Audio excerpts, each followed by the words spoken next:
الحمدللہ رب العالمین الصلاة والسلام علی سید المرسلین اما بعد فاعوذ باللہ من الشیطان الرجیم بسم اللہ الرحمن الرحیم السلام علیکم ورحمۃ اللہ وبرکاتہ۔ امید کرتا ہوں کہ تمام ویورز خیر و عافیت سے ہوں گے۔ دعا کرتا ہوں کہ رب تعالی ہم سب پر اپنا خصوصی کرم فرمائے۔ واجب الاحترام دوستوں، بزرگوں، بھائیوں، بہنوں، جیسا کہ پہلے بھی آپ سے کئی بار گزارش کر چکے ہیں کہ انشاءاللہ یہ پورا ماہ مبارک آقا صلی اللہ علیہ وسلم کی شان پر ہی گفتگو کریں گے۔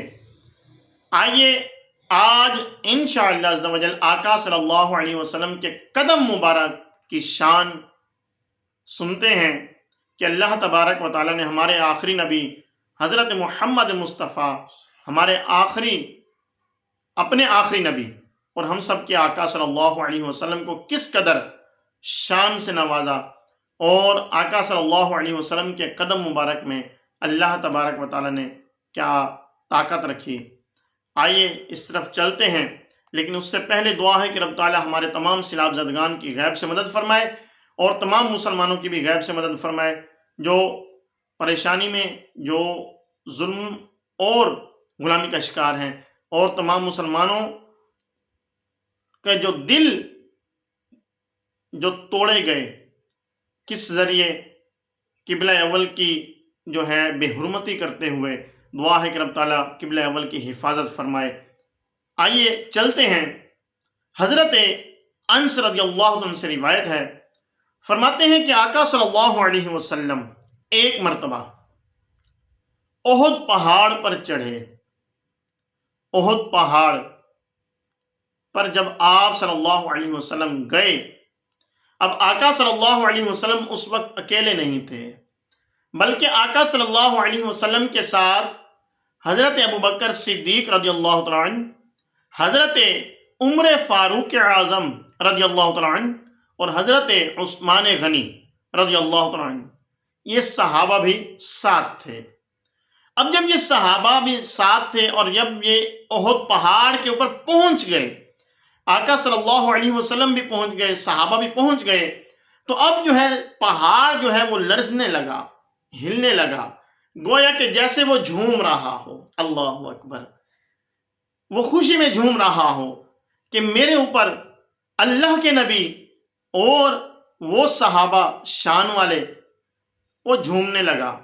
تو آقا صلی اللہ علیہ وسلم نے اپنا پاؤں مبارک پہاڑ پر مارا، اور آپ صلی اللہ علیہ وسلم نے پہاڑ سے مخاطب ہو کر کہا کہ اے پہاڑ، اے احد، ساکت ہو جا، ٹھہر جا۔ کیا تجھے نہیں پتا تجھ پر اللہ کا نبی، ایک صدیق اور 2 شہید موجود ہیں؟ اللہ اکبر! ذرا غور کریں اس بات پر، آقا صلی اللہ علیہ وسلم کے ان جملوں پر قربان جائیں۔ پہلے تو اس بات پر کہ آقا صلی اللہ علیہ وسلم نے پاؤں مارا، پہاڑ وہیں پر رک گیا، ساکن ہو گیا، ٹھہر گیا، اور پھر ان جملوں پر قربان جائیں کہ جو آقا صلی اللہ علیہ وسلم نے بتا دیا، حضرت عمر فاروق اعظم کو بھی بتا دیا، حضرت عثمان غنی رضی اللہ عنہ کو بھی بتا دیا کہ یہ دونوں صحابہ جو ہیں یہ شہید ہوں گے۔ ابھی ہوئے نہیں ہیں، ابھی دور خلافت بھی نہیں آیا، ابھی شہید بھی نہیں ہوئے، لیکن آقا صلی اللہ علیہ وسلم پہلے سے خبر دے رہے ہیں۔ یہی تو غیب ہے کہ ابھی ہوا نہیں، ابھی ہوگا، لیکن آقا صلی اللہ علیہ وسلم نے پہلے بتلا دیا۔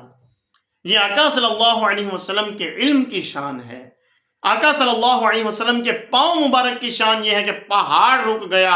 علم کی شان یہ ہے کہ آپ صلی اللہ علیہ وسلم پہلے سے بتا رہے ہیں۔ تو ہمیں چاہیے کہ ہم آقا صلی اللہ علیہ وسلم کے جو کمالات ہیں، اللہ تبارک و تعالیٰ نے آپ کو جو مقام و مرتبہ عطا فرمایا، اس کو ہم سمجھیں اور اس کو سمجھ کر آقا صلی اللہ علیہ وسلم سے اپنی محبت جو ہے وہ بڑھاتے چلے جائیں۔ جب ہم آقا صلی اللہ علیہ وسلم کے معجزات کو سنیں گے، آقا صلی اللہ علیہ وسلم کے کمالات کو سنیں گے تو انشاءاللہ اس کی برکت سے ہمارے دلوں میں آقا صلی اللہ علیہ وسلم کی محبت اور بڑھتی چلی جائے گی۔ اور پھر یہ نہیں کہ خود سنیں، نہیں بلکہ اپنے بچوں کو بھی سنائیں۔ جب ہمارے بچے یہ سن کر بڑے ہوں گے، سن کر بڑے ہوتے جائیں گے تو انشاءاللہ عز و جل جب یہ بالغ ہوں گے، جب یہ جوان ہوں گے تو ان کے دلوں میں آقا صلی اللہ علیہ وسلم کی محبت کوٹ کوٹ کر بھری ہوگی۔ تو ہمیں چاہیے کہ ہم جب بھی گھر میں بیٹھے ہوں تو آقا صلی اللہ علیہ وسلم کی سیرت مبارکہ اپنے بچوں کو سناتے رہیں کہ ہمارے نبی صلی اللہ علیہ وسلم اس طرح سے کرتے تھے، بیٹا جی ایسے کرنا چاہیے، یہ ہمارے آقا صلی اللہ علیہ وسلم کی سنت ہے، یہ ہمارے آقا صلی اللہ علیہ وسلم کا معجزہ ہے، یہ سنو، اپنے دلوں میں محبت پیدا کرو۔ تو آئیے نیت کرتے ہیں کہ انشاءاللہ تبارک و تعالی آقا صلی اللہ علیہ وسلم سے محبت رکھیں گے، اپنے بچوں کے دلوں میں بھی اس کو اجاگر کریں گے۔ دعا ہے کہ رب تعالی جو درسوں بیان ہوا اسے یاد رکھنے، اس پر عمل کرنے اور اسے دوسروں تک پہنچانے کی توفیق عطا فرمائے۔ آپ سے گزارش ہے ہمارے چینل کو سبسکرائب کریں، بیل آئیکن کو پریس کریں تاکہ نیو آنے والی ویڈیوز آپ تک پہنچتی رہیں۔ السلام علیکم ورحمۃ اللہ وبرکاتہ۔